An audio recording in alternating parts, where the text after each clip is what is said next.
مفتی عبداللہ منیر حافظ اللہ تعالی نے مجھ ناکارہ کو اس لائق سمجھا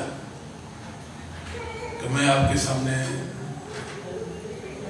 اپنی ٹوٹی پھوٹی چند گزارشات پیش کر سکوں۔ اللہ تعالیٰ سے دعا ہے اللہ تعالیٰ ہمیں حق کو صحیح معنوں میں بیان کرنے، اسے سمجھنے اور اس پر قائم رہنے کی توفیق نصیب فرمائے اور اس پر عمل پیرا ہونے کی بھی توفیق دے۔ اسلام کے دامن میں محاسن ہی محاسن ہیں، خوبیاں ہی خوبیاں ہیں۔ اسلام وہ دین ہے جو آدم علیہ السلام سے لے کر محمد کریم صلی اللہ علیہ وسلم تک آنے والے ہر نبی کا دین رہا ہے۔ انبیاء اللہتی بھائی تھے، باپ ایک اور مائیں مختلف ہیں۔ بنیاد عقیدہ توحید ایک اور شرعی احکام مختلف تھے، اور محمد رسول اللہ صلی اللہ علیہ وسلم پر نازل ہونے والی شریعت یہ آخری شریعت ہے جس نے سابقہ شریعتوں کو منسوخ کر دیا، اور محمد رسول اللہ صلی اللہ علیہ وسلم پر نازل ہونے والی جو شریعت ہے یہ اللہ کی وحی ہے، اور اسلام کی بنیاد اللہ کی وحی پر ہے، اور اسلام کی دو بنیادیں ہیں، ایک قرآن اور دوسرا حدیث۔ قرآن منزل من اللہ ہے، اللہ کی طرف سے نازل ہوا ہے، اللہ نے اسے اتارا ہے، اور حدیث رسول بھی منزل من اللہ ہے، اللہ کی طرف سے اتاری گئی ہے۔ یہ مسلمانوں کا عقیدہ ہے، یہ اہل السنہ والجماعت کا عقیدہ ہے کہ حدیث بھی اللہ کی طرف سے اتاری گئی ہے۔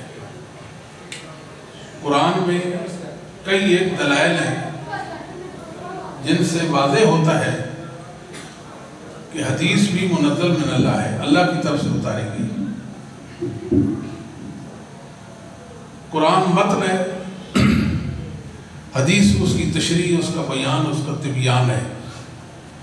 قرآن کو حدیث کھول کر بیان کرتی ہے اور اس کے اجمال کی تفصیل کرتی ہے۔ جس طرح قرآن مذکر ہے، نصیحت کرتا ہے، جیسے حدیث بھی مذکر ہے، حدیث بھی نصیحت کرتی ہے۔ جن جن باتوں کا، جن جن بنیادوں کا قرآن ماننے کا کہتا ہے، حدیث بھی ان کے ماننے کا کہتی ہے۔ یہ یاد رکھیں کہ قرآن اور حدیث میں کوئی تعارض اور ٹکراؤ نہیں ہے، اللہ اور اس کے رسول کی بات میں کوئی تعارض نہیں۔ بعض لوگ یہ خیال کرتے ہیں شاید یہ حدیث قرآن کے خلاف ہے، یہ نظریہ اصلاً ہی صحیح نہیں، یہ اسلام کی جو بنیادیں ہیں یہ ان کے خلاف ہے۔ یہ بات کرنے کا حق صرف اور صرف ائمہ دین کے پاس تھا کہ یہ حدیث قرآن کے معارض اور مخالف ہے۔ اگر محدثین نے یہ بات نہیں کی تو دنیا میں بات والوں میں سے کسی کو یہ حق نہیں ہے کہ یہ حدیث قرآن کے معارض اور مخالف ہے۔ ہر ایک کا اپنا کام ہے، محدثین اس کے اہل تھے، ان کا یہ کام تھا، اگر انہوں نے یہ کام نہیں سر انجام دیا تو بعد والوں کو کوئی اختیار نہیں کہ یہ کام سر انجام دے۔ لہذا قرآن اور حدیث جب دونوں وحی ہیں تو اللہ اور اس کے رسول کی باتوں میں ٹکراؤ نہیں ہے۔ ظاہری طور پر ہو سکتا ہے، ظاہری طور پر، حقیقت میں نہیں۔ قرآن کریم میں بھی ظاہری طور پر بہت سارا ٹکراؤ موجود ہے، ایک نہیں، دو نہیں، تین نہیں، 7 نہیں، 10 نہیں، 300 آیات بینات تو میں آپ کو بتا سکتا ہوں جن کا باہمی تعارض ہے۔ آپ قرآن کریم کی ورگردانی کریں، پڑھتے چلے جائیں، آپ پر وہ دلائل واضح ہوتے چلے جائیں گے کہ یہ آیت اس آیت کے ساتھ ٹکرا رہی ہے۔ قرآن تو اللہ کی طرف سے ہے، اس میں تو کوئی ٹکراؤ نہیں، لیکن یہ ظاہری ٹکراؤ ہے، حقیقت میں ٹکراؤ نہیں۔ تیسے ہی قرآن اور حدیث میں ظاہری ٹکراؤ تو ہو سکتا ہے، حقیقت میں ٹکراؤ نہیں۔ ایک بات، دوسری بات یہ ہے کہ قرآن و سنت کی، قرآن و حدیث کی حفاظت رب العالمین نے کی ہے۔ پہلی امتوں میں یہ جو کام تھا ان کے علماء کو سونپ دیا گیا، تو انہوں نے وہ کام بخوبی سر انجام جہاں نہیں دیا وہاں انہوں نے خیانت سے بھی کام کیا، انہوں نے خیانت سے کام لیا، اللہ کی شریعتوں کو، اللہ کے دین کو ضائع کر دیا ہے۔ قرآن اور حدیث یہ دونوں اللہ کی حفاظت کے ساتھ محفوظ ہیں، قرآن اور حدیث دونوں کو اللہ نے محفوظ کر دیا، اور قیامت کی صبح تک اللہ کی طرف سے یہ ہوتا رہے گی ہدایت، یہ باقی رہے گی۔ نہ قرآن میں کوئی تحریف کر سکتا ہے، لفظی اور معنوی۔ کئی لوگوں نے قرآن کریم میں لفظی اور معنوی تحریف کرنے کی کوشش کی، ان کو اپنی منہ کی کھانی ہوئی، وہ ناکام ہو گئے۔ لوگوں نے قرآن کے خلاف کتابیں لکھی ہیں، آیات بینات کے خلاف کتابیں لکھی ہیں، تیسے لوگوں نے حدیث کے خلاف وہی حرزہ سرائی کی ہے جو قرآن کے متعلق کی تھی۔ جس طرح کوئی قرآن کا نقصان نہیں کر سکا، تیسے کوئی حدیث کا نقصان بھی نہیں کر سکتا۔ دنیا میں ایک گروہ آیا جس کو لوگ گروہ محدثین کہتے ہیں۔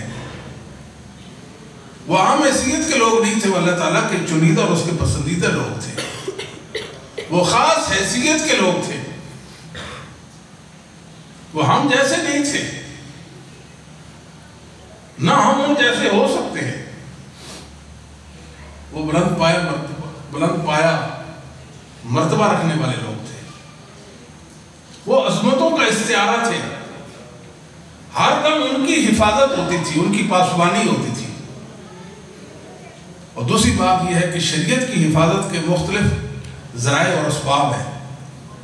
کتنے ایسے اسباب ہیں جو ہماری سمجھ سے بالا ہیں،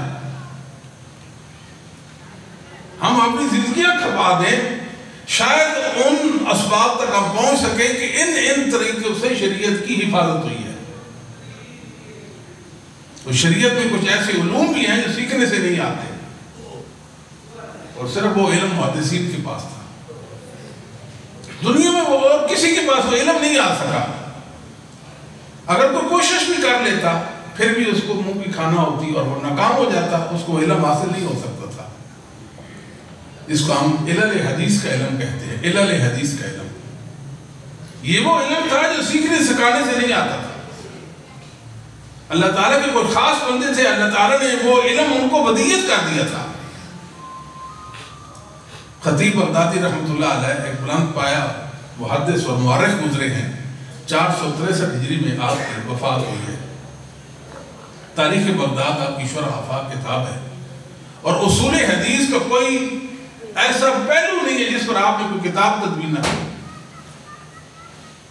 ایک ایک فن حدیث پر آپ نے، ایک ایک جزی پر آپ نے کتابیں لکھ دی ہیں۔ تو خطیب رحمہ اللہ تعالیٰ فرماتے ہیں کہ یہ جو حدیث کی معرفت ہے، حدیث کی معرفت حدیث، یہ ایسا علم ہے جو اللہ رب العالمین بعض پاکیزہ دلوں میں اتار دیتے ہیں، القاء کر دیتے ہیں۔ اس کا پاکیزہ دلوں سے تعلق ہے۔ ہر بندہ علم حدیث نہیں حاصل کر سکتا۔ حدیث پاکیزہ علم ہے جو اللہ نے اتارا، محمد صلی اللہ علیہ وسلم پر اترا۔ اس کی حفاظت کے لیے کچھ علوم ہیں، اور بعض ایسے علوم ہیں جو اللہ اپنے بندوں کے دلوں میں ان کو القاء کر دیتے ہیں۔ حاصل کی اللہ تعالیٰ ان کو القاء کرتا ہے، حاصل کی بغیر ہی القاء کرتا ہے۔ اور علل حدیث کا جو علم ہے، صرف محدثین کے چنیدہ لوگ، معدود چند لوگ تھے جن کے پاس یہ علم تھا، جن کو آپ انگلیوں میں شمار کر سکتے ہیں۔ محدثین کتنے تھے؟ اللہ کا گروہ، اللہ کا لشکر، حزب اللہ، جند اللہ، جن کو اللہ کے سوا کوئی شمار ہی نہیں کر سکتا۔ مگر علل حدیث کا علم چند لوگوں کے پاس تھا جن کو ہم انگلیوں پہ شمار کر سکتے ہیں۔ سارے کے سارے محدثین کے پاس یہ علم نہیں تھا، اور محدثین کے علاوہ دنیا میں اللہ نے کسی کو یہ علم دیا ہی نہیں۔ دنیا میں بہت سارے ادیان، مکاتب، فکر اور مذاہب اور مسالک ہیں، کسی مذہب کا کوئی فرد بشر ایسا نہیں جس کے پاس علل حدیث کا علم ہے۔ لوگوں نے علوم فنون میں مہارت حاصل کر لی، مگر علل حدیث کا علم صرف محدثین کے ساتھ خاص علم ہے۔ ان کے علاوہ کسی کے پاس نہیں. حدیث کی مخفی علتوں کو جان لینا یہ محدثین کا کام تھا. تو لہذا اس دین کی حفاظت کے لیے بہت سارے اسباب، ان اسباب میں سے کہ علم حدیث کا علم بھی ہے. ہمارے ہاں اب رواج پا گیا، ہم دیکھتے ہیں سند کے راوی ہے، ثقہ ہے، سند بغیر متصل ہے، ہم اس کو صحیح کا حکم لگا دیں. یہ کیا بات ہے؟ فن حدیث نہایت دقیق بلکہ ادق علم ہے. حدیث پر تحکیم حکم لگانا کوئی آسان کام نہیں ہے، نہایت ہی مشکل کاموں میں سے ہے، مشکل. مگر ہم نے اس کو کھیل سمجھ لیا، بچوں کا کھیل جان لیا، سمجھ لیا. محدثین نظام ایک سند بالکل صحیح ہوتی، ائمہ پر مشتمل ہوتی، ائمہ پر مشتمل ہوتی. اس پر اگر کوئی جھوٹا متن لگا دیتا فوراً سمجھ جاتے کہ یہ سند تو ائمہ پر مشتمل ہے مگر متن جھوٹا ہے. سند بھی صحیح ہے اور متن بھی صحیح ہے. الفاظ ہوتے تھے، یہ الفاظ شاذ ہیں، یہ الفاظ منکر ہے. یہ علم محدثین ائمہ دین کے پاس تھا. لہذا دین میں سینہ زوری نہیں چلتی، دین میں عاجزی چلتی ہے. عاجزی یہی ہے کہ محدثین جو منوائیں وہ مان لیں.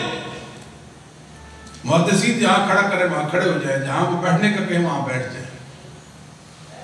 یہ دین کی حساسیت کو سمجھے. لوگ دین کو بذات سمجھتے ہیں، لوگ یہ سمجھتے ہیں کہ ضربہ یضرب وہ کیسے بنتا، ضربہ سے یضرب میں نے جان لیا بات ٹھیک میں عالم بن گیا. یہ کوئی علم تو نہیں. دنیا میں کتنے لوگ ہیں جو قرآن کریم کا ترجمہ بھی جانتے ہیں اور تفسیر بھی کر لیتے ہیں، حدیث کریم حدیث شریف کو پڑھتے بھی ہیں، اس کی شرح بھی کر لیتے ہیں. یہ کوئی عالم ہونے کی دلیل نہیں ہے. عالم وہ ہوتا ہے جو قرآن کو ایسے سمجھے جیسے اللہ رب العالمین کی مراد ہے، اور حدیث کو ایسے سمجھے جیسے محمد کریم صلی اللہ علیہ وسلم کی مراد ہے. اصل اللہ اور اس کے رسول کی مرادوں کو پانے کا نام علم ہے، اور اللہ اور اس کے رسول کی مرادوں کو پانے کا نام ہی قرآن و حدیث کو سمجھنا اور جاننے کا نام ہے. اس کو کوئی بھی نہیں سمجھتا.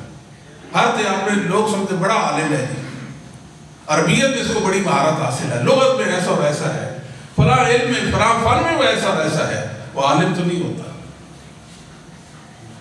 دنیا میں کتنے لوگوں نے تفاسیر لکھی ہے، ضخیم تفاسیر لکھی ہے، حدیث کی شروعات کی ہے، حالانکہ وہ شرح نہیں ہوتی اور نہ وہ تفسیر ہوتی ہے، وہ تحریف ہوتی ہے. تحریف اس لیے ہوتی ہے کہ وہ جو تفسیر ہوتی ہے وہ صحیح حدیثوں کے خلاف ہوتی ہے اور ائمہ کی متفقہ تصریحات کے خلاف ہوتی ہے. وہ تحریف بن جاتی ہے، تفسیر نہیں رہتی.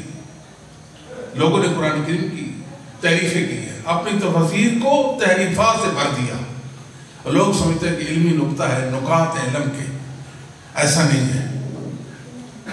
تو ایسے ہی لوگوں نے جو محدثین کے متعلق نہیں تھے ان نے شرح حدیث کرنا شروع کر دی. کہا کہ فلاں نے حدیث کی شرح لکھ دی ہے، بخاری کی شرح لکھ دی، مسلم کی شرح لکھ دی، ابو داؤد ترمذی نسائی ابن ماجہ کی شرح لکھ دی. وہ شروع تو نہیں ہے. شرح کا مطلب یہ ہے کہ محدث کی مراد کو کھول کر بیان کرنا یہ شرح ہوتا ہے. بات سن، محدث کی مراد کو کہ وہ محدث کیا چاہتے ہیں اس حدیث سے، اس کو کھولنے کا نام یہ شرح ہوتی ہے. وہ تو محدث سے مناقشہ کرتے ہیں. مناقشہ کا نام شرح تو نہیں ہو سکتا نا. یعنی محدثین کا رد کر رہے ہیں اور نام شرح رکھ دیتے ہیں. یہ صحیح نہیں ہے. قرآن کی تفسیر کا، حدیث رسول کی شرح کا حق صرف اور صرف محدثین کے ماننے والوں کا، اہل حدیث کو حق ہے. دنیا میں کسی اور کو کوئی حق نہیں ہے. حیران ہو کہ دنیا میں آگے کتنے لوگ ایسے ہیں جو حدیثوں کو نہیں مانتے، دین کا درجہ نہیں دیتے ان کو، مگر قرآن کی تفسیریں کرتے ہیں. کیا وہ تفسیر ہو سکتی ہے؟ کبھی ہم نے سوچا ہے؟ دنیا ان کی مذہبی سکالر سمجھتی ہے، دنیا سمجھتی ہے کہ یہ بڑے مہذب لوگ ہیں، ایسی ایسی گفتگو کرتے ہیں. وہ شرح ہے قرآن کریم کی، کوئی تفسیر ہے قرآن کی نہیں، تفسیر نہیں ہے. دنیا میں کتنے لوگ ہیں جو سندوں کا علم نہیں رکھتے ہیں. سندوں کا علم نہیں ان کے پاس، اور حدیث کی شرح کرتے ہیں۔ وہ شرح کیسے کر لیں گے حدیث کی؟ وہ حدیث کے صحیح اور ضعیف کا، صحت و سقم کا تو ان کے پاس علم نہیں، وہ حدیث کی شرح کیسے کریں گے؟ یہ بہت مشکل کاموں میں سے ہے۔ دنیا میں کتنے لوگ ایسے ہیں جو قرآن کریم کے منکر ہیں، اور ویسے بھی ہمارے ہاں ذہن پایا جاتا ہے کہ جب کوئی شخص قرآن پہ اعتراض کرتا ہے، ہم کانوں میں انگلیاں ٹھونس لیتے اور کہتے ہیں کہ ایسا اور ایسا ہے، قرآن پہ اعتراض کرتا ہے اور اس پر ہم فوراً فتویٰ لگاتے ہیں۔ فتویٰ لگانا بھی چاہیے۔ اگر حدیث رسول پر کوئی اعتراض کرتے ہیں تو ہم کان لگاتے ہیں اور کان لگا کر اس کی بات کو سنتے ہیں، اور وسعت اس کی بات میں آ بھی جاتے ہیں۔ لوگوں، یہ حدیث کے ساتھ اور محمد رسول اللہ کے ساتھ انصاف نہیں ہے۔ انصاف یہ ہے کہ جب رسول اللہ کی حدیث پر کوئی مشت نمائی کرے، حرزہ سرائی کرے، آپ کانوں میں انگلی ٹھونس لیں، آپ کے میں بہرا ہوں، آپ کی بات نہیں سنتا، غیر مسموع، آپ کی بات نہیں سنی جائے گی۔ ہمارے علماء زندہ جائیں ان سے بات کریں، میں عام مسلمان ہوں، تو مجھے الجھاتا ہے، شکوک و شبہات میں مجھے واقع کرتا ہے، لیکن ہم بڑی جرات کے ساتھ اور جسارت کے ساتھ ہم پڑھ جائے تو اس معاملہ میں ہمارے متعلق کوئی کام ہی نہیں ہے، ہم اس کو کیوں پڑھتے ہیں؟ علم والے زندہ ہیں، ان کا کام ہے، وہ نپٹیں گے اپنے کام سے۔ تو کتنے لوگ ہیں جو قرآن کو نہیں مانتے، اور کتنے لوگ ہیں جو حدیثوں کو نہیں مانتے۔ تو یہ عجوبہ تو ہے، قرآن کو نہ ماننا اور حدیث رسول کو نہ ماننا، اس سے بڑا عجوبہ ہے۔ ایک تھا جو کہتا تھا کہ رسول اللہ صلی اللہ علیہ وسلم کی یہ جو حدیثیں ہیں، ان کی حیثیت تاریخی ہے، شرعی اور دینی حیثیت ہی نہیں ہے۔ یہاں تک بات کریں، کتنا بڑا ظلم ہے۔ یعنی گروہ محدثین کے منہج کے خلاف، ان کے علم و عمل کے خلاف، ان کی کوشش کے خلاف ایک بات ہو گئی جسے محدثین اللہ کا دین سمجھ کر، اللہ کی شریعت سمجھ کر، اللہ کے احکام سمجھ کر ان کی خدمت کرتے رہ گئے، اور یہ کہتا ہے یہ تاریخی حیثیت ہے۔ ان کی عقلیں محدثین سے بڑھ کر ہے، ان کا علم محدثین ائمہ دین سے بڑھ کر ہے۔ کوئی ان سے پوچھے تو صحیح۔ اور کتنے بیچارے ایسے ہیں جو سندوں کو دین ہی نہیں مانتے۔ مسلمانوں جو حدیث رسول صلی اللہ علیہ وسلم کی سندوں کو دین نہ مانے، سند کو بنیاد نہ بنائے، وہ اسلام سے خارج ہے، اس کا اسلام سے کوئی تعلق نہیں۔ امام حاکم رحمۃ اللہ نے معرفت علوم الحدیث کے اندر اپنے استاد کا واقعہ لکھا ہے، محدث ابو اسحاق فقیہ کا، کہ ان کے گھر میں شخص آیا، آپ سے کسی مسئلہ میں گفتگو کرنا چاہتا تھا۔ کہتے ہیں کہ استاد جی نے حدیث پڑھنا شروع کیا، اپنی دلیل، یہ میری دلیل ہے۔ حدیث پڑھنا شروع کی، وہ سند جو حدیث سے پہلے راویوں کے سلسلہ ہوتا ہے، کڑی ہوتی ہے، کہ ایک محدث کہتا ہے کہ مجھے میرے فلاں استاد نے اس کو استاد نے بیان کیا، اس کو سند کہتے ہیں۔ وہ پڑھنا شروع کی، اس نے کہا چھوڑو اس کو، آگے پڑھو۔ آپ میرے استاد فرمانے لگے، قم یا کافر تو میرے گھر سے اٹھ جا، نکل جا میرے گھر سے۔ تو اس عالم تیرے سامنے بات کروں، تو سند کو دین نہیں مانتا اور میرے ساتھ بات کرتا، بتا تیرے پاس دین کی بنیاد کیا ہے؟ دین کی بنیاد تو سند ہے، اور یہ بیچارے دین کو تاریخی حیثیت دے کر محمد صلی اللہ علیہ وسلم کی حدیثوں کی حیثیت کو ختم کرنا چاہتے ہیں۔ یہ خود ختم ہو جائیں گے۔ محمد رسول اللہ کا دین تابندہ رہے گا، قیامت کی صبح تک یہ دین باقی رہنے والا ہے، اور محمد رسول اللہ صلی اللہ علیہ وسلم اللہ کے آخری نبی، آپ کے بعد کوئی نبی نہیں پیدا ہونے والا۔ اللہ نے آخری ہدایت محمد رسول اللہ صلی اللہ علیہ وسلم پر اتار دی ہے، وہ قرآن اور حدیث کی صورت میں ہے۔ جس کو چاہیے وہ قرآن کو لے لے، جس کو چاہے ساتھ وہ حدیث کو بھی لے لے، یہ ہدایت ہے اللہ کی۔ یہ بھی ضروری ہے کہ محدثین کو بھی ادب کریں۔ آپ قرآن حدیث کو مانتے ہیں، محدثین کے ساتھ آپ کا واسطہ نہیں، ائمہ دین ائمہ اسلام کے ساتھ آپ کا تعلق نہیں ہے۔ آپ کون سے دین کو مانتے ہیں بتائیں؟ پہلے تو ائمہ دین کی عظمت کو ماننا ہوگا نا۔ راویان حدیث، جو حدیث کے راوی ہیں، جنہوں نے حدیثوں کو اپنی کتابوں میں مدون کیا، لکھا، تدوین کی حدیث کی، ان کی کافش و کوشوں کو ماننا ہوگا۔ کہ جو شخص محدثین کو نہیں مانتا وہ کائے کا مسلمان ہے بھائی؟ وہ مسلمان ہے کوئی؟ جو محمد رسول اللہ کی حدیث کو نہیں مانتا اس کا دین سے کیا تعلق ہے؟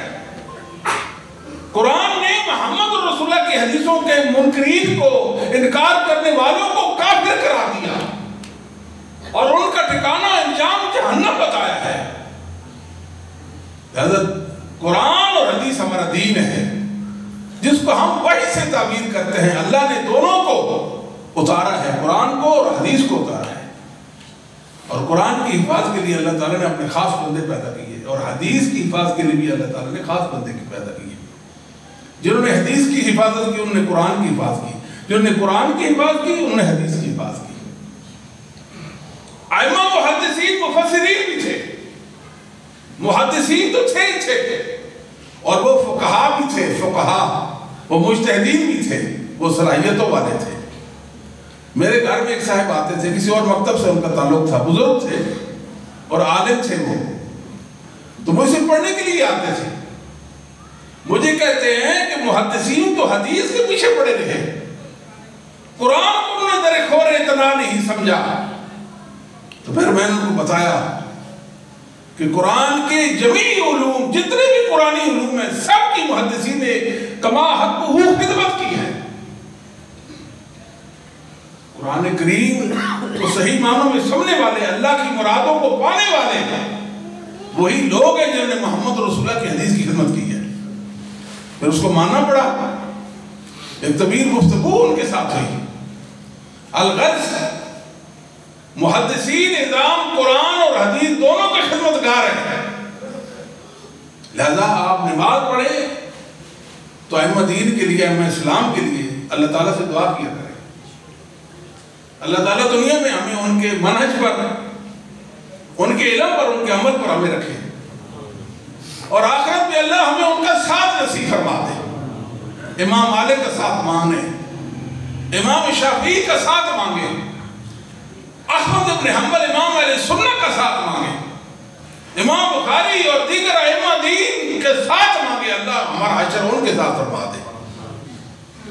یہ عظمتوں والے لوگ تھے، جن میں سے ایک درخشندہ ستارہ جس کو دنیا محمد بن اسماعیل کے نام سے یاد کرتی ہے، وہ امام بخاری رحمہ اللہ تعالی۔ آپ کیا شان والے انسان تھے۔ امام بخاری وہ انسان ہیں جن کا ذکر خیر ہو تو اللہ کی رحمت کا پے در پے نزول ہوتا ہے۔ یہ اہل اللہ تھے، اللہ سے ڈرنے والے تھے، اللہ کا سچا دین اس کے صحیح معنوں میں خدمتگار تھے۔ میں تو یہاں تک کہتا ہوں کہ امام بخاری رحمۃ اللہ علیہ کی عظمتوں کا کیا کہنا، آپ خواہش کرتے گئے اور میرا رب آپ کی خواہش کو پورا کرتا گیا۔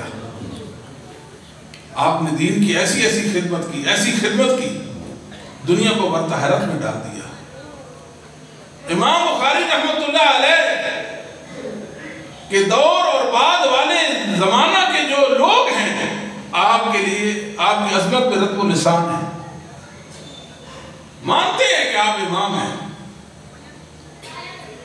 حافظ ابن حجر نے یہاں تک لکھ دیا ہے کہ اس قدر تعداد امام بخاری کی مدح اور تعریف کرنے والے آپ کے ثناخوانوں کی جو احاطہ تحریر میں نہیں ممکن نہیں ہے۔ لکھنے والے ختم ہو جائیں گے، سیاہی ختم ہو جائے گی، مگر امام بخاری رحمۃ اللہ علیہ کی تعریف ختم ہونے کو نہیں آئے گی۔ اتنے بڑے امام، ورع و تقویٰ کے بھی امام ہیں، حدیث کے بھی امام ہیں، قرآن کے بھی امام مفسر ہیں آپ، اور آپ فقہا میں سے آپ کا شمار ہوتا ہے۔ بلند پایا فقیہ، بلند پایا فقیہ کار، مجتہد کر۔ امام بخاری رحمۃ اللہ علیہ نے نبی کریم صلی اللہ علیہ وسلم کی حدیثوں کا شاہکار پیش کیا جس کا نام صحیح البخاری ہے۔ اتنا بڑا امام کہ چشم فلک نے اس جیسا کو نہیں دیکھا۔ آپ کے اساتذہ میں سے احمد بن حنبل ہے، امام علیہ سنت، دنیا جانتی ہے احمد بن کتنے بلند پایا مقام رکھتے ہیں۔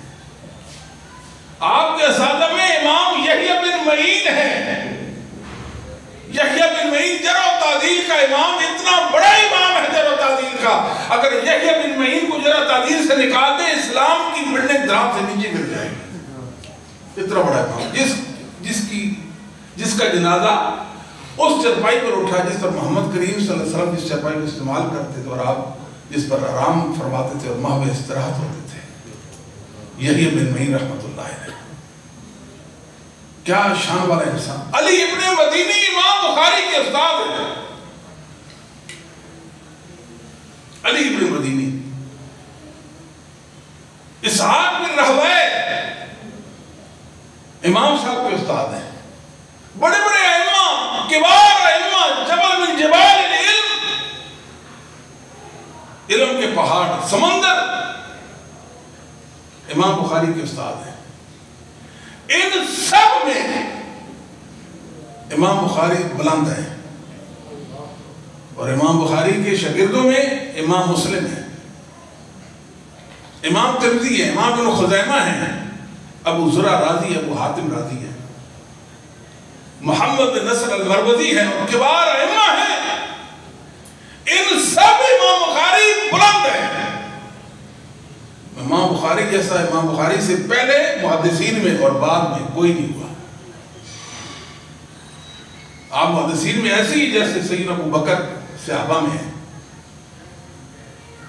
جو ابو بکر رضی اللہ تعالیٰ کا صحابہ میں نمبر ہے نا، رتبہ ہے، وہی رتبہ محدثین میں امام بخاری کا ہے۔ اتنا بڑا چوٹی کا امام بخاری رحمۃ اللہ علیہ، جن کے ساتھ ہماری ایمانی وابستگی ہے، علمی وابستگی ہے، روحانی وابستگی کیوں نہ ہو، محمد رسول اللہ کی حدیثوں کے محافظ ہیں، وہ حدیثوں کے خدمتگار ہیں۔ امام بخاری رحمۃ اللہ علیہ سے پہلے بھی تو بہت سارے حدیث کی کتابیں لکھی گئی تھی۔ آپ نے کوئی پہلی کتاب صحیح بخاری تو نہیں لکھی؟ مسند احمد پہلے لکھی جا چکی، حدیث کا بڑا ذخیرہ، 40,000 حدیثوں پر مشتمل ذخیرہ احمد حنبل رحمہ اللہ نے جمع کر دیا۔ آپ کے استاد عبداللہ بن زبیر الحمیدی رحمہ اللہ تعالیٰ نے مسند حمیدی لکھی، مسند سعد بن راہویہ پہلے لکھی ہوئی تھی۔ سبحان اللہ، موطا امام مالک پہلے لکھی ہوئی تھی، لیکن جب امام بخاری نے صحیح بخاری لکھی، تمام کتابوں سے آپ کی کتاب فائق ہو گئی، تمام کتابوں سے فائق ہو گئی، اور امت کا فخر بن گئی۔ آپ دیکھتے نہیں، جتنے بھی مذاہب کے لوگ ہیں اپنے اپنے مذہب کی دلیلیں پیش کرتے ہیں دنیا میں، اگر کسی کے مذہب کی دلیل بخاری میں کوئی حدیث ہے وہ خوش ہوتے ہیں، اتراتے ہیں، فخر کرتے ہیں، ہماری دلیل بخاری میں ہے۔ ہوتا ہے ایسے کہ نہیں ہوتا؟ بخاری عظمتوں والی کتاب ہے، عظمتوں والی کتاب۔ امام بخاری رحمۃ اللہ علیہ کا امت پر احسان ہے، یہ رسول اللہ صلی اللہ علیہ وسلم کی حدیثوں کا مجموعہ پیش کر دیا۔ اس دور کے تمام محدثین اعظام اس مجموعہ پر متفق ہو گئے کہ یہ رسول اللہ صلی اللہ علیہ وسلم کی صحیح احادیث کا مجموعہ ہے۔ امت کا اتفاق اور اجماع ہو گیا ان کی حدیثوں پر۔ بخاری کی حدیث ہو آپ آنکھیں بند کر کہہ سکتے ہیں یہ محمد رسول اللہ علیہ وسلم کی حدیث ہے۔ ہبت اللہ العلقائی رحمہ، ہبت اللہ العلقائی رحمہ، آپ 418 میں فوت ہوتے ہیں۔ خطیب رحمہ اللہ تعالیٰ کے استاد ہیں، الاحتجاج میں شافی کے اندر خطیب نے صحیح سند کے ساتھ ہبت اللہ العلقائی اپنے استاد کا قول لکھا ہے۔ انہوں نے خواب میں محمد رسول اللہ صلی اللہ علیہ وسلم کی زیارت کی، نبی کریم صلی اللہ علیہ وسلم کی خواب میں زیارت کی۔ پوچھا اللہ کے نبی صلی اللہ علیہ وآلہ وسلم آپ صحیح بخاری کے بارے میں کیا کہتے ہیں؟ پیغمبر اسلام نبی کریم صلی اللہ علیہ وسلم گویا ہوتے ہیں، آپ فرماتے ہیں بخاری بہترین کتاب ہے، بخاری صحیح کتاب ہے۔ امام بخاری رحمۃ اللہ علیہ نے امت پر احسان کیا، اور بہت بڑا احسان ہے۔ امت ساری مل کے بھی امام بخاری کا احسان نہیں اتار سکتی۔ کہنے والے نے کہا اگر لوگ صحیح بخاری کے ساتھ انصاف کریں، صحیح بخاری سے متعلق انصاف کریں، انصاف کا تقاضا یہ ہے اس کتاب کو اسے لائق سمجھا جائے، اس کو سونے کے پانی کے ساتھ لکھا جائے۔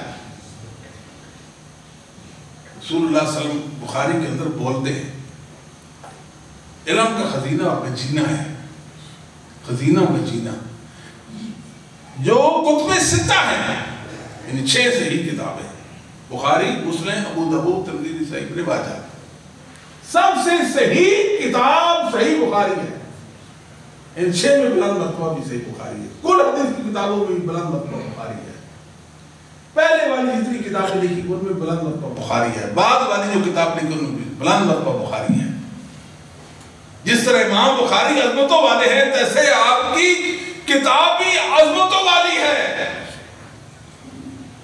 عظمتوں والی کتاب ہے۔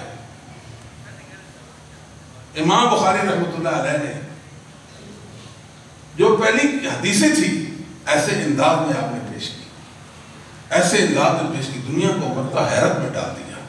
کوئی عجوبہ سا کام، عجوبہ تھا، عجوبہ ہے جو دنیا میں ظاہر ہوا، لوگوں کی سمجھ سے بات پالا ہے کہ امام بخاری وہی حدیثیں ہیں جو موطا امام مالک میں ہیں۔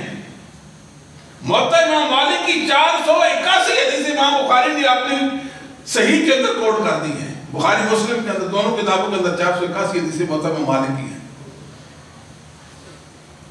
ایسے ہی مسند احمد کے اندر صحیح بخاری کی کئی روایات ہیں، مسند احمدی کی کئی روایات ہیں، مگر امام بخاری نے ایسے انداز میں انہیں پیش کیا جن کا کوئی توڑ اور جواب نہیں ہے۔ آپ نے سنا ہوگا کتنے لوگ ہیں اعتراض کریں گے بخاری کی روایت پر کریں گے، اعتراض کریں گے بخاری کی حدیث پر کریں گے، کیوں؟ جب تک بخاری موجود ہے باقی جتنی بھی پہلے ابواب والی حدیث کی کتابیں ان کو کوئی مسئلہ نہیں، ستے خیرے ہیں ان کو۔ بخاری مہیمن کتاب ہے،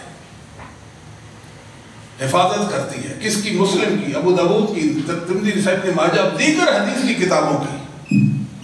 مسلمانوں، جب تک مسلمانوں کے پاس بخاری ہے، محمد کریم صلی اللہ علیہ وسلم کی حدیث کے حوالے سے کسی ایک حدیث کے حوالے سے مسئلہ نہیں ہے۔ مسئلہ اس دن پیدا ہوگا جس دن بخاری نہیں ہوگی، اور وہ دن دنیا کو دیکھنا نصیب نہیں ہوگا جس دن بخاری نہیں ہوگی۔ بخاری تو قیامت کی صبح تک باقی رہے گی۔ امام بخاری کی برکت اور علم دنیا میں اللہ نے پھیلا دیا، اور قیامت کی صبح تک یہ برکت اور علم باقی رہے گا۔ بخاری جب تک ہے تو حدیث کو کوئی مسئلہ نہیں ہے۔ لوگ بخاری پہ اعتراض کرتے ہیں، مطلب یہ ہے کہ رسول اللہ صلی اللہ علیہ وسلم کی حدیثوں پر اعتراض کرتے ہیں۔ وہ سمجھتے ہیں بخاری اتنی حیثیت والی کتاب ہے، جب تک اس کو گرائیں گی نہیں حدیث کی کسی کتاب کا کوئی نقصان ہم نہیں کر سکتے۔ یہ امام بخاری کے اعزازات ہیں۔ اللہ نے عظمت بخشی امام بخاری کو، اتنی عظیم المرتبت کتاب لکھ دی، محترم شان کتاب آپ نے لکھ دی کہ علم والوں کو بڑا حیرت میں ڈال دی امام بخاری رحمۃ اللہ علیہ نے۔ دنیا کو لگا ان کے خوش، آپ کے خوش چین بن گئے۔ محدث اسماعیلی رحمہ اللہ تعالی، یہ 371 میں وفات پاتے ہیں۔ محدث اسماعیلی مشہور اہل سنت کے امام ہیں، مشہور امام ہیں۔ وہ کہتے ہیں کہ میں نے جب امام بخاری کی 371 جب پہلے دیکھی ہوگی کتاب، امام بخاری 256 میں فوت ہو گئے، یہ 371 میں فوت ہونے والے ہیں، یعنی 1 صدی بعد فوت ہونے والے ایک امام ہیں۔ کہتے ہیں کہ میں نے جب صحیح بخاری دیکھی، اس کی برکتانی کی، میں نے کہا یہ تو جامع کتاب ہے۔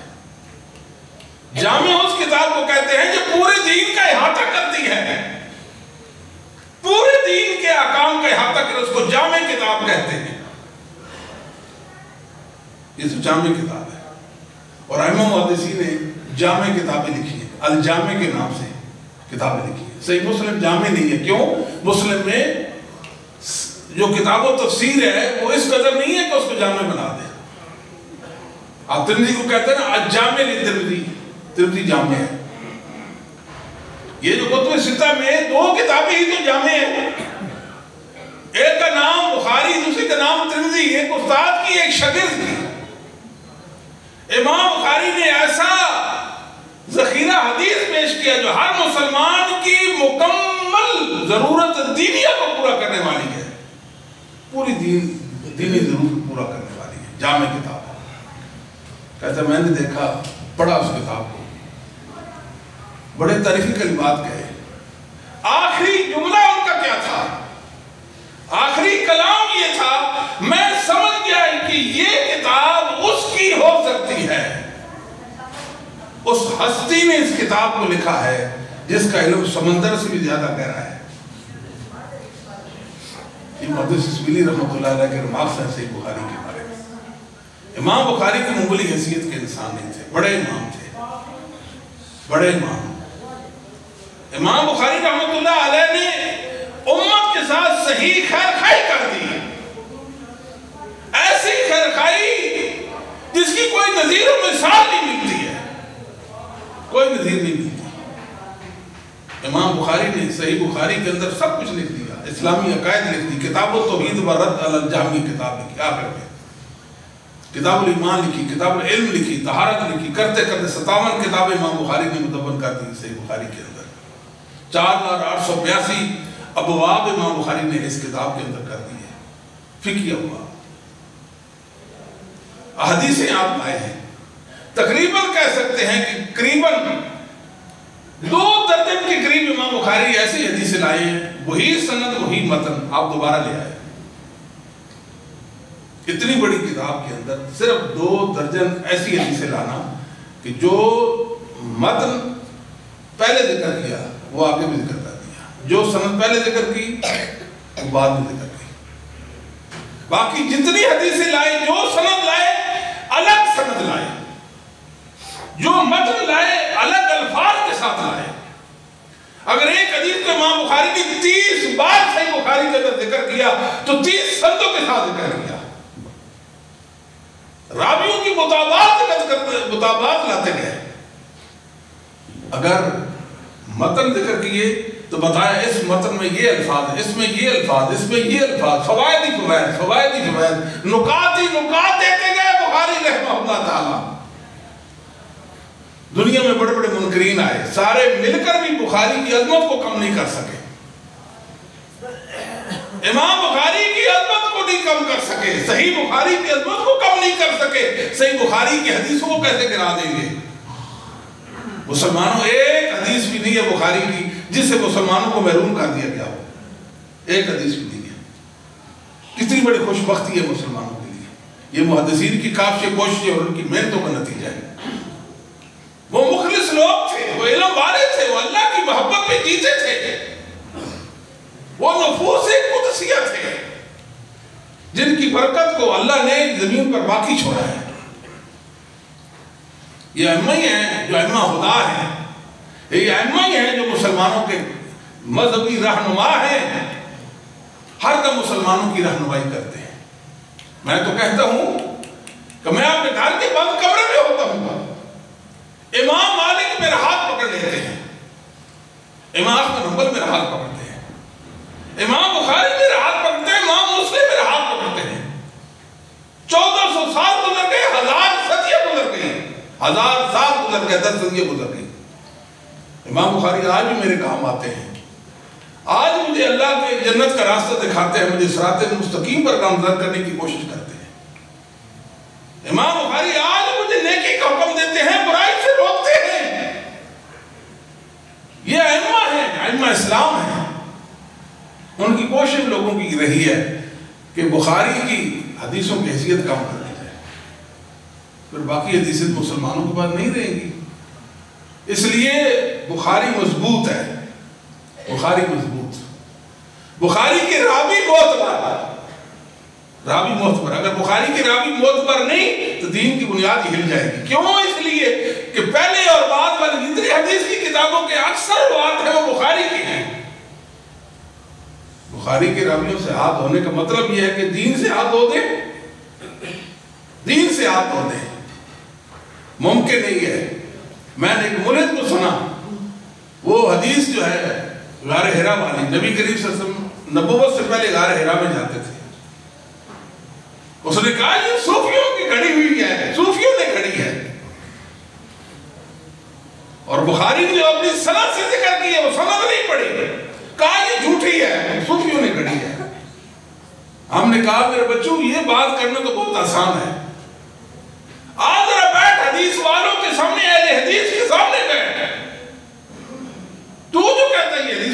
خلاف ہے. صدیاں گزر گئی، سال گزر گئے، کسی محدث اور امام نے اہل اسلام میں کوئی فرد بشر نہیں آیا جس نے کہا حدیثیں ہے جو غار حرا سے متعلق حدیث ہے وہ قرآن کے خلاف ہے، یا اس کی سند پر کسی نے اعتراض نہیں کیا. ہمت ہوتی تو سند سے بات کرتے، سند تو اعتراض کر نہیں سکے اور مطلب کا یہ جھوٹا ہے. ہمیں تو سے یہی امید تھی کہ آسان کام لیتے ہو نا کہ فلاں حدیث جھوٹی ہے، فلاں جھوٹی ہے. یہ کہنا آسان ہے، ثابت کرنا مشکل ہے. گناہگاروں کو، پاپیوں کو، ملحدوں کو، معاندین کو، ضالین کو، متفقین کو مطمئن کرنا آسان ہے. اہل اسلام سے بخاری کی محبت کو کھرچنا بہت مشکل ہے، بہت مشکل ہے. یہ نامراد لوگ ہیں، نامرادی ان کا مقدر ہے، نامرادی ان کا مقدر ہے. نہ حدیث کے مطلب سے واقع، نہ حدیث کی سند سے واقع، نہ محدثین کے علم سے بہرمند ہوئے ہیں. جن کا محدثین سے بات نہیں، وہ حدیث کے متعلق بات کرتے ہیں. اور باتیں کیسی کرتے ہیں؟ ٹیڑھی باتیں کرتے ہیں، ٹیڑھی باتیں. اللہ فرماتے ہیں وَقُولُوا قَوْلًا سَدِيدًا، باتیں سیدھی کیا کرو. یہ ٹیڑھی باتیں کرتے ہیں، سیدھی باتیں نہیں کرتے، دین میں بگاڑ لاتے ہیں. یہ کیا خیال کرتے ہیں کہ غار حرا والی حدیث مسلمان چھوڑ دیں گے؟ کیا مسلمانوں نے ان کے کہنے پر اس نے اعتماد ختم کر دیا؟ بخاری امت کے لیے آزمائش بن گئی ہے. کتنے ہیں بخاری ان سے رب کی رضا پا گئے اور کتنے ایسے زمین میں جو نامراد ہو گئے ہیں. یہ عظمتوں والی کتاب. امام بخاری رحمۃ اللہ علیہ نے اس کتاب کو فوائد سے بھر دیا اور امام بخاری نے اس کتاب کی ابتدا قرآن کریم کے ساتھ کی ہے. اِنَّا أَوْحَيْنَا إِلَيْكَ كَمَا أَوْحَيْنَا إِلَىٰ نُوحٍ، ہم نے آپ کی طرف وحی کی، ضرور نبی کی طرف وحی کی تھی. اللہ بتانا چاہتے ہیں محمد رسول اللہ پر جو وحی ہوئی وہ کون سی وحی تھی؟ اور وہ نبیوں والی وحی تھی، نبیوں والی. اور یاد رکھیں کہ نوح نبی پر جو وحی ہوئی وہ حدیث کی صورت میں تھی، کتابی صورت میں نہیں تھی. وہ تو کوئی لکھی ہوئی نہیں تھی. وہ مراد یہ جو کہتے ہیں نا بخاری 200 سال بعد لکھی گئی، 200 سال بعد لکھی گئی، 200 سال بعد لکھی گئی، رٹ لگائی ہوئی ہے. بخاری لکھی ہوئی نہ بھی ہوتی تو پھر کیا فرق پڑتا؟ میرے رب نے اس کی حفاظت کا ذمہ لے لیا ہے. یہ تو لکھی ہوئی ہے اور 200 سال بعد بخاری لکھی ہوئی، یہ بات حقیقت پر مبنی نہیں ہے.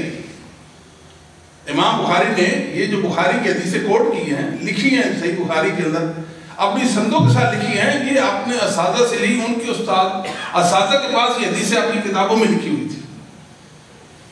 امام بخاری کے استاد مثال آخری حدیث احمد بن اشکاب، وہ ان کے استاد میں لکھی ہوئی تھی. ان کے استاد ہیں، کیا نام ہے؟ محمد بن فضیل بن غزوان، یہ ان کے پاس لکھی ہوئی تھی. ان کے استاد عمارہ بن کاکا، ان کے پاس لکھی ہوئی تھی. ان کے استاد ابو زرع بن عمر ہے، ان کے پاس لکھی ہوئی تھی. کیوں کہتے ہیں حدیث بعد میں لکھی گئی؟ حدیث ائمہ محدثین کے پاس سب کی کتابوں کی صورت میں ان کے پاس حدیثیں تھی جنہوں نے اپنے شاگردوں کو روایت کی ہے. لہذا یہ کہنا کہ بخاری 200 سال بعد لکھی گئی، یہ بات صحیح نہیں ہے. امام بخاری رحمۃ اللہ علیہ نے بتایا ہے کہ یہ آیت نوح علیہ السلام کے متعلق ہے. اللہ نے ان طرف وحی کی تھی، وحی لکھی ہوئی نہیں تھی، وحی لکھی ہوئی نہیں تھی. بتائیں نوح علیہ السلام طرف کون سی کتاب نازل ہوئی تھی؟ اس کتاب کا نام بتا دیں. پہلے رسول زمین پر نوح ہے. پہلے رسول کون ہے؟ نوح ہے. کتاب کو نہیں اللہ نے اتاری ان پر، کتاب نہیں اتاری، مگر اللہ نے وحی کی.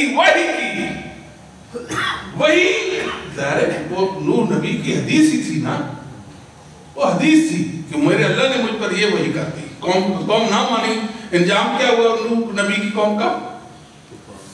وہی غرق ہوئی کہ نہیں ہوئی؟ امام بخاری بتانا چاہتے ہیں کہ دنیا میں پہلی قوم نوح علیہ السلام کی قوم جس نے نوح نبی کی حدیث کو نہ مانا وہ غرق ہو گئی تھی.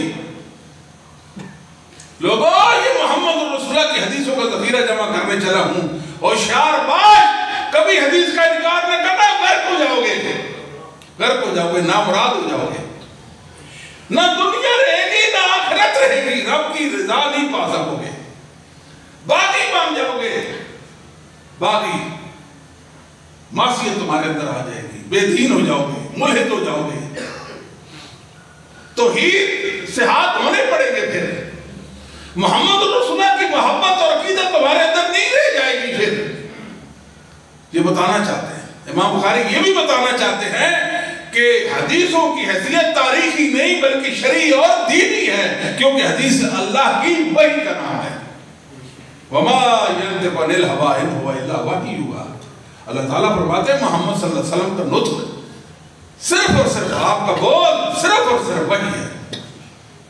ان نافیہ ہے، اللہ کے سیاق میں آ گیا، وہ ضمیر کا مرجع وحی ہے، ان هو الا وحی يوحى، معنی حضر کا پیدا ہو گیا۔ محمد صلی اللہ علیہ وسلم کا نطق صرف اور صرف وحی ہے اور کچھ نہیں۔ یہ کہتے ہیں کہ یہ تاریخی حیثیت کی چیزیں ہیں، تاریخی حیثیت کی چیزیں نہیں ہے۔ فَبِهُدَاهُ مُقْتَدِهْ، محمد صلی اللہ علیہ وسلم یہ آپ سے پہلے نبی ہے، آپ نے ان کی ابتدا کر دی ہے۔ مفسر قرآن عالم عبید عبداللہ بن عباس فرمایا کرتے تھے، ذم الکلام کے اندر آپ کا فرمان موجود ہے، علامہ حربی کی، آپ فرمایا کرتے ہیں محمد صلی اللہ علیہ وسلم نے پہلے نبیوں کا اتباع کیا۔ کیسے کیا؟ کما امرا، جیسے اللہ نے آپ کو حکم دے دیا ایسے ہی کر لیا۔ ہم نے محمد الرسول اللہ کی ابتدا کی ہے، لہذا اس کو تاریخی مت کہو۔ آپ کو حدیث کی عظمت اگر ہضم نہیں ہوتی تو نہ ہو، آپ تاریخی حیثیت سے حدیث کو نہیں دیکھ سکتے۔ حدیث تو محمد الرسول صلی اللہ علیہ وسلم کی زبان پاک سے نکلے ہوئے کلام کا نام ہے، جو اللہ کی حفاظت کے ساتھ محفوظ ہے، جو مومنوں کا دین اور ایمان ہے، جو قرآن کا بیان اور قرآن کی تفسیر ہے۔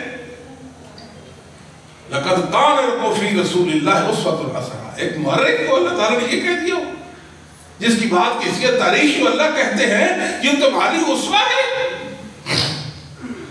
30 آیات بینات ایسی ہیں، 30 آیات کے اندر اللہ نے محمد الرسول اللہ علیہ وسلم کی اطاعت فرمانبرداری کا حکم دیا۔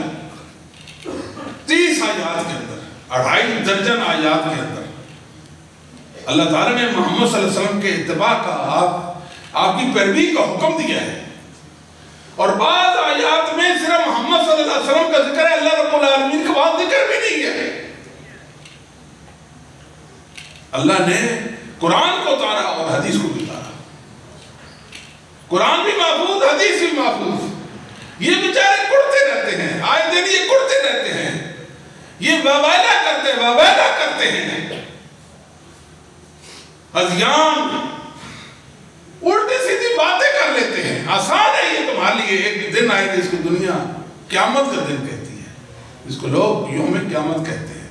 لوگ قبروں سے اٹھ کھڑے ہو کر اللہ کے سامنے کھڑے ہو جائیں گے، اس دن بات کرنا مشکل ہے۔ آج تو آسان ہے نا بات کرنا، جو جس کی جی میں آتا ہے بے باک بن کر بات کر دیتا ہے دین کے معاملے میں۔ مومن محتاط ہوتا ہے، جو مومن نہیں وہ دین میں محتاط نہیں ہو سکتا۔ امام بخاری رحمۃ اللہ علیہ نے پہلی حدیث لائی انما الاعمال بالنیات، عمر بن خطاب رضی اللہ تعالیٰ عنہ سے لائی انما الاعمال بالنیات۔ امام بخاری بتانا چاہتے ہیں لوگوں اپنی نیتیں صاف کر لو، ٹھیک کر لو اپنی نیتیں، حدیثوں میں عمل کرنا ہے نا، حدیثوں کو پڑھنا ہے نا، حدیثوں کو حاصل کرنا ہے تو نیت ٹھیک کرو۔ یہ نہ عمل کماتے جاؤ اور نیت ٹھیک نہیں، عمل اکارت ہو جائیں گے۔ امام بخاری کا انداز کیسا ناسیانہ ہے، بطور مقدمہ انما الاعمال بالنیات حدیث لائے، اور 7 حدیثیں بطور مقدمہ امام بخاری نے ذکر کی، جن کے اندر ایک حدیث کے متعلق فرمایا، ثابت کیا کہ حدیث وحی ہے۔ ہر محق نے اس کو حق سمجھا، ہر مبتل اس کو باطل سمجھا۔ بسا اوقات مبتل بھی حدیث کی حقیقت کو مانتا ہے۔ کتنی حدیثیں ہیں کہ منکرین بھی ان کو مانتے ہیں، مانتے کہ نہیں مانتے؟ مانتے ہیں نا۔ تو امام بخاری رحمۃ اللہ علیہ یہ بتانا چاہتے ہیں کہ نبیوں کی نبوت کی بنیاد کس پر ہے؟ اخلاص پر ہے۔ نبی کو مورخ تو نہیں ہوتا، وہ تو پیغمبر ہوتا ہے، اللہ کے حکم کے تابع ہو، اللہ اس پر وحی کرتے ہیں، اور وہ اللہ کی وحی کو اللہ کے بندوں تک پہنچاتے ہیں۔ اس لیے دین کی حیثیت کو پہچان لو۔ آخر میں امام بخاری رحمۃ اللہ علیہ نے اب اس کتاب کو ختم بھی قرآن کریم کی آیت پر کیا، وَنَضَعُ الْمَوَازِينَ الْقِسْطَ لِيَوْمِ الْقِيَامَةِ۔ اللہ فرماتے ہیں قیامت کے دن ہم ترازو قائم کریں گے، عدل کا ترازو ہوگا، عدل کا، اس دن کسی پر ظلم نہیں ہوگا، اللہ عدل کا ترازو۔ معتزلہ کہتے تھے، معتزلہ ایک گمراہ فرقہ مسلمانوں میں گزرا، وہ کہتے تھے کہ اعمال کہاں تولے جائیں گے، یہ تو آراز ہے، ان کو کوئی جسم ہے، کوئی وجود ہے، یہ تو غیر مرئی نظر نہیں آتے۔ میں نے کہا سبحان اللہ، یہ کیسے تل جائے گا؟ میں نے نماز پڑھی، میری نماز کا وزن کیسے ہو جائے گا؟ کیسے ہوگا اعمال کا وزن؟ وَنَضَعُ الْمَوَازِينَ الْقِسْطَ لِيَوْمِ الْقِيَامَةِ، اللہ عدل کا ترازو قائم کریں گے، کئی ترازو اللہ قائم کر دیں گے۔ تم بات کرتے ہو اعمال کے تولنے کی، اعمال وزن ہو جائے گا، کیسے ہوگا؟ ہمارا رب جس نے بتایا کہ ہم وزن کریں گے، وہ قادر قدیر ہے، بولو وہ کیا ہے؟ قادر قدیر ہے، ہمارا رب قادر قدیر ہے۔ کوئی بھی کہے یہ کیسے ہوگا؟ کہا رب قادر قدیر ہے، میرا رب قادر قدیر ہے۔ جواب دو، میرا رب قادر قدیر ہے، وہ وزن کر دے گا۔ بعض میں علماء آئے، انہوں نے باتیں کی، اس میں یہ حکمت ہو سکتی ہے، یہ حکمت تو ہو سکتی ہے، لیکن ضروری نہیں کہ ہم حکمتوں کے پیچھے پڑے رہے ہیں۔ میرا اور آپ کا کام اللہ کی وحی کی پیروی کرنی ہے، کیسے؟ جیسے ائمہ دین نے کی ہے، مسلمانوں نے، ائمہ دین نے جب ثابت کر دیا، بتا دیا کہ ترازو ہوگا تو ترازو ہوگا، قرآن نے بھی ثابت کر دیا، حدیث نے بھی کر دیا، ائمہ نے ترازو جو دنیا میں ہمارے سامنے یہ ترازو، یہی ترازو قائم ہوگا، دو پڑے ہوں گے، جس کی ایک ڈنڈی ہوگی، اللہ اپنے بندوں کے اعمال کا وزن کر دیں گے، اللہ اپنے بندوں کے اعمال کا وزن کریں گے۔ میرا اللہ قادر قدیر ہے۔ یہ کہتے ہیں ترازو کی ضرورت دکانداروں کو پڑتی ہے،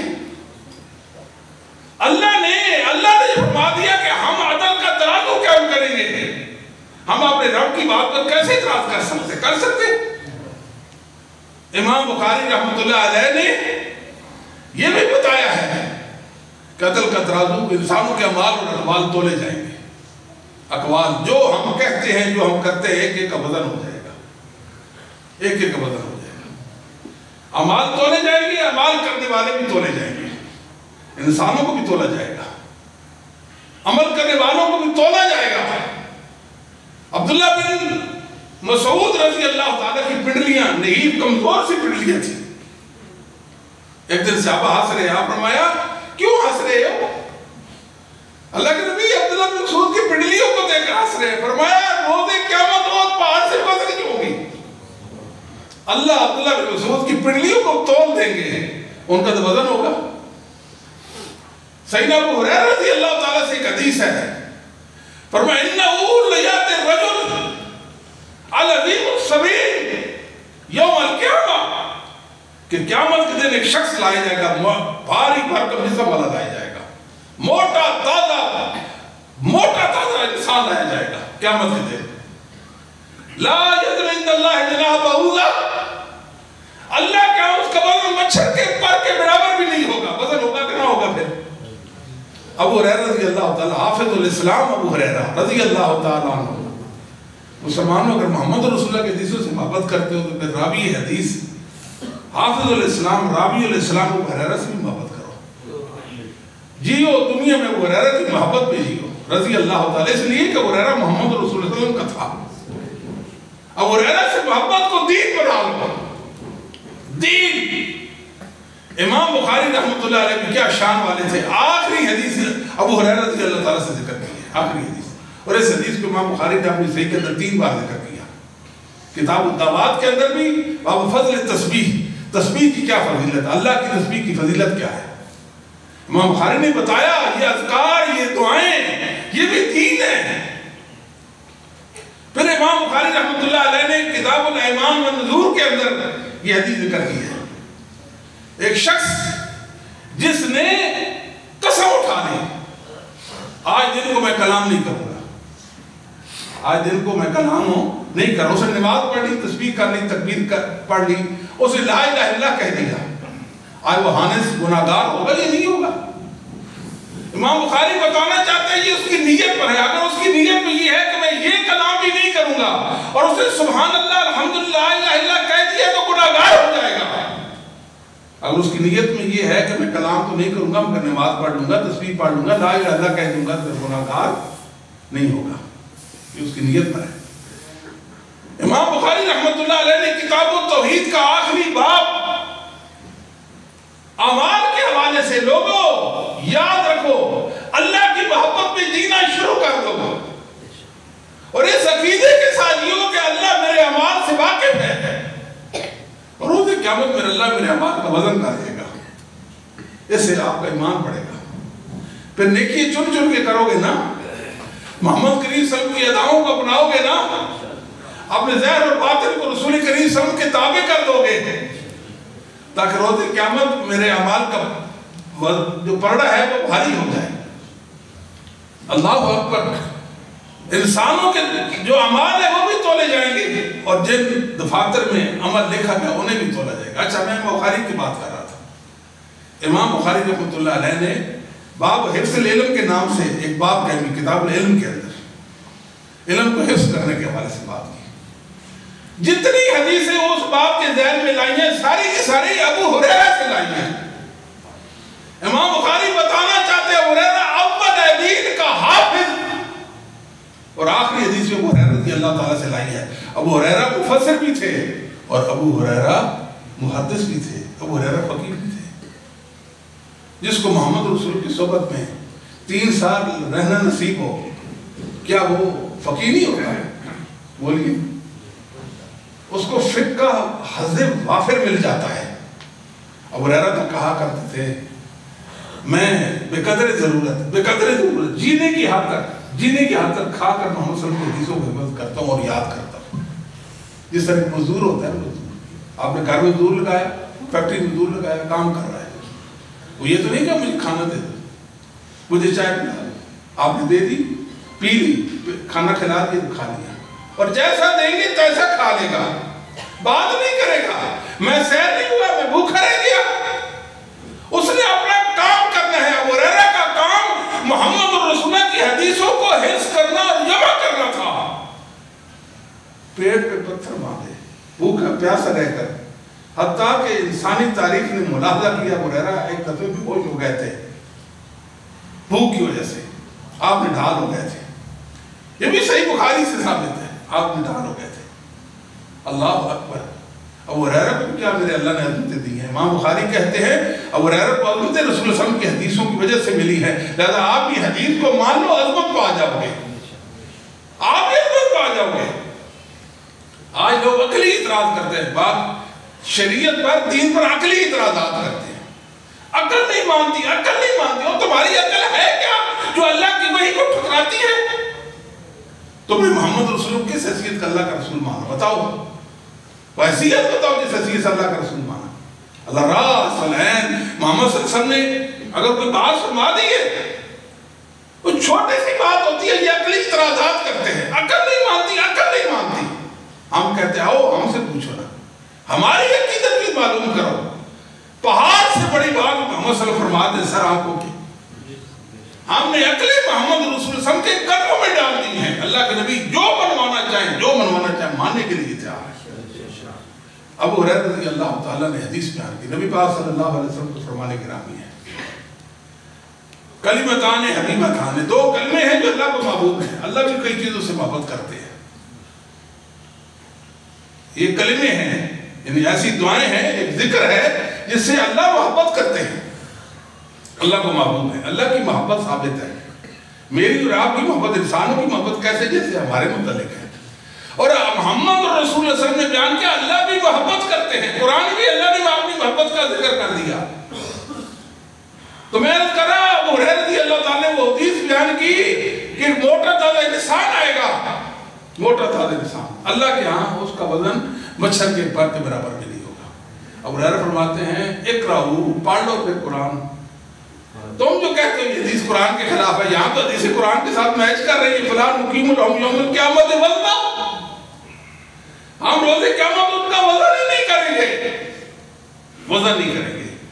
اور آئے گا ایک شخص جس کو اللہ تعالیٰ کہیں گے فیصلہ ہو چکا ہے، اس کو جہنم میں ڈالو، پریشان حال ہوگا، اللہ تعالیٰ فرمائے گا ایک نیکی لاؤ، ایک نیکی، جس کو حدیث بطاقہ کہتے ہیں، ایک نیکی لاؤ۔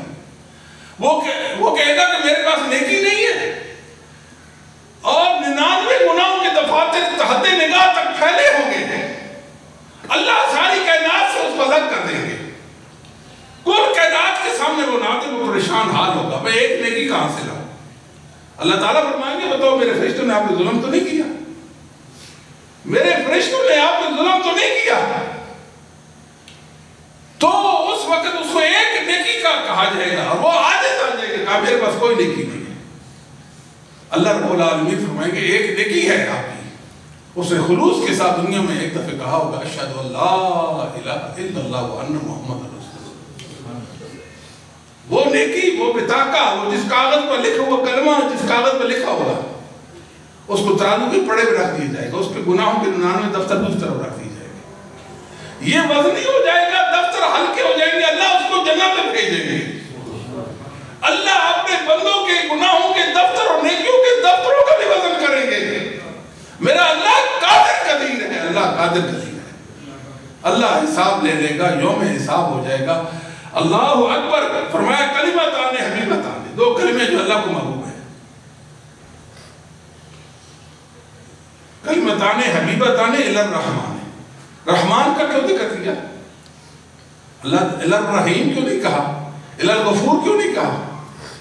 اس لیے کہ رحمان اللہ کی رحمت کی وسعت کو بیان کرنے کے لیے، اللہ اکبر، وہ تو رحمان ہے جس کے خزانے، رحمت والے خزانے بھرے پڑے ہیں، اور اللہ کی رحمت دو طرح کی ہے، یاد رکھنا، ایک رحمت اللہ کی صفت ہے اور ایک رحمت اللہ کی مخلوق ہے۔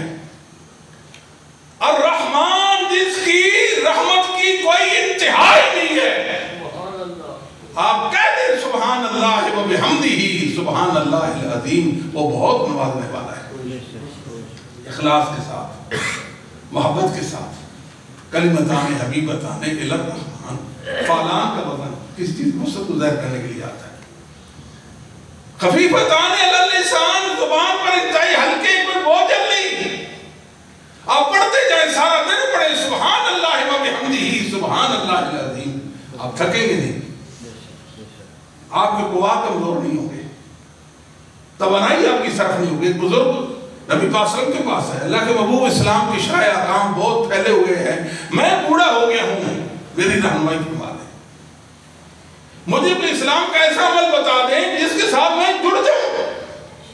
ہماری تو عادت ہے نا، ایک کام آج کر لیا صدیوں سال اس کو یاد نہیں رکھتے، بھلا دیتے، گویا ہم نے کیا ہی نہیں۔ صحابہ کی عادت نہیں تھی، جو بھی نیکی کا کام کریں اس کے ساتھ جڑ جائیں، اس نیکی کو قبر میں اپنے ساتھ لے جائیں۔ یہ اسلام کا ایک مدعا ہے، نیکی کو اپنے ساتھ، اس کے ساتھ وفا کریں، وفا نہیں کرتے۔ میں نے بزرگ کا داڑھی رکھ لو، جی ٹھیک میں داڑھی رکھتا ہوں، اگلے چند دنوں میں وہ بیٹے مدعا ان کا داڑھی کاٹ دی ہے، واہ جی واہ، محمد رسول اللہ صلی اللہ علیہ وسلم کی خاطر ایک بندہ داڑھی نہیں رہ سکتا، اس نے اسلام کے بڑے بڑے کام کیسے ماننے میں؟ محمد صلی اللہ علیہ وسلم کے ساتھ محبت نہیں ہے، اللہ کا دین نہیں ہے، یہ گمراہ تو کہتے ہیں، یہ اس وقت کا معاشرہ تھا۔ اور مسلمانوں، محمد صلی اللہ علیہ وسلم کے ساتھ محبت کا دام بھرتے ہو، اپنا ظاہر اسلام کے مطابق ہی نہیں۔ میں نے محمدی ہونے کی پہچان ختم کر دی، اپنی پہچان جو لوگ ختم کر دیتے ہیں، ناکارہ ہوتے ہیں، نالائق لوگ ہوتے ہیں، اپنی پہچان کبھی ختم نہ کریں۔ آپ پہچانے جائیں، آپ پہچانے جائیں، آپ محمد رسول کو ماننے والے ہیں۔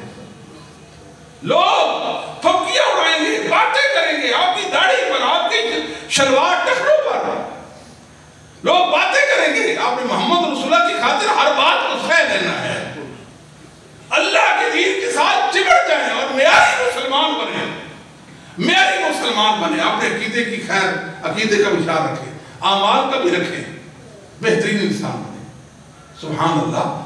تو فرمایا کہ یہ جو ذکر ہے زبان کے ساتھ ہوتا ہے۔ یہ گمراہ جو صوفی ہے نا، گمراہ صوفی آنکھیں بند کر لیتے ہیں، ٹائم ہو گیا، آنکھیں بند کر لیتے ہیں، وہ کہتے ہیں ہم ذکر ہمارے، وہ قلبی ذکر کہاں سے آ گیا بھائی؟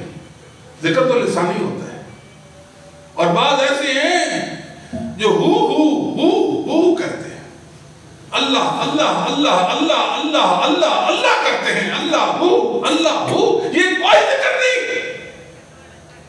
آیا شعر آیا جس کا نام مان ابن تیمیہ رکھا تھا، کہا یہ ملحد لوگوں کا ذکر ہے، اللہ ہو، یہ اسلام کا ذکر ہی نہیں ہے۔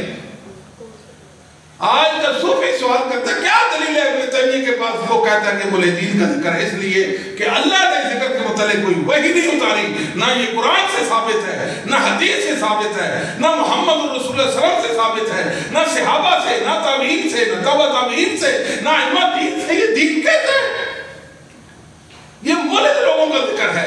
جب ذکر کریں نبی پاک صلی اللہ علیہ وسلم کا جو ثابت ذکر وہ کریں، سبحان اللہ و بحمدہ سبحان اللہ العظیم، لا حول ولا قوت الا باللہ، لا حول ولا قوت الا باللہ۔ صحابی کہتے ہیں مجھے ذکر بتائیں، آپ نے فرمایا آپ اپنی زبان کو اللہ کے ذکر میں تر رکھیں۔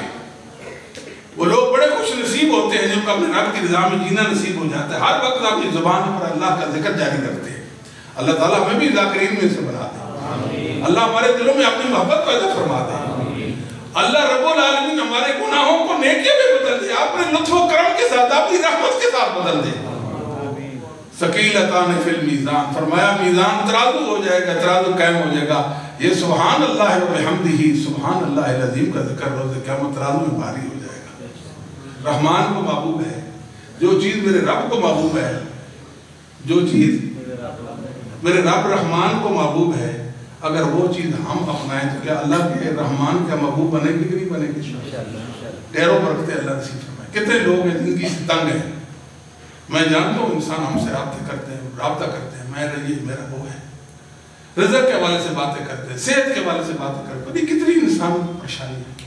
ہم اللہ کے ذکر سے دور ہو گئے، ہم اسلام سے دور ہو گئے، ہم محمد صلی اللہ علیہ وسلم سے دور ہو گئے، ہم اللہ کی عبادات سے ہم دور ہو گئے ہیں، تب ہم یہ سارا قصہ دیکھ رہے ہیں۔ ورنہ اللہ کے ذکر میں تو اللہ نے بہت سکون، الا بذکر اللہ تطمئن القلوب، الا بذکر اللہ تطمئن القلوب۔ اللہ کے ذکر میں مومنوں کے لیے اطمینان ہی اطمینان ہے۔ پھر پریشان کیوں گئی؟ پریشانی ہو تو اللہ کا ذکر کریں۔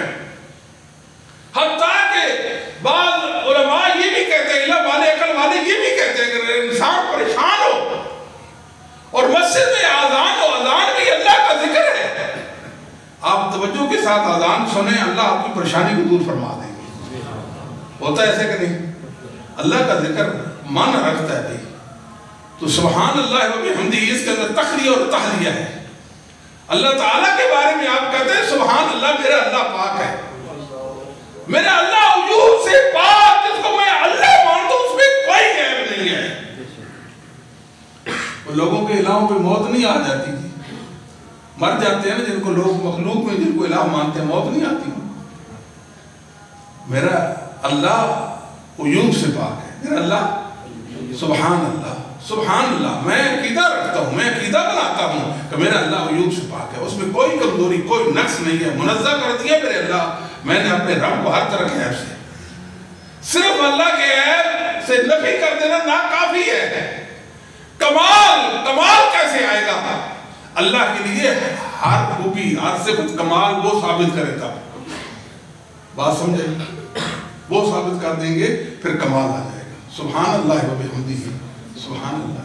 اللہ تعالیٰ سے دعا ہے اللہ تعالیٰ نے جو ہمیں سننے کی توفیق دی اس کو عمل کی توفیق عطا فرمائے، جو کہا اللہ اس کو عمل کی توفیق عطا فرمائے، اللہ ہمیں ذاکرین میں سے بنا دے، اللہ تعالیٰ میں محدثین کے ساتھ محبت کرنے والا بنا دے، اللہ تعالیٰ محمد کریم صلی اللہ علیہ وسلم کے حدیثوں کا پڑھنا پڑھانا سیکھنا سکھانا ہماری آسان کر دے۔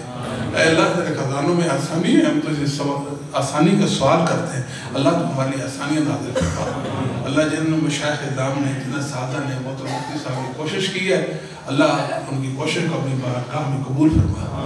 جن بچوں نے صحیح بخاری کا درس لیا اور سبق لیا، اللہ تعالیٰ سے دعا کرتے ہیں اللہ تعالیٰ ان بچوں کی صلاحیتوں کی پاسبانی فرمائے، اللہ ان کو دین کے لیے پسند فرما دے، یہ دین کے سپاہی بن جائیں، یہ اسلام کے جرنیل بن جائیں۔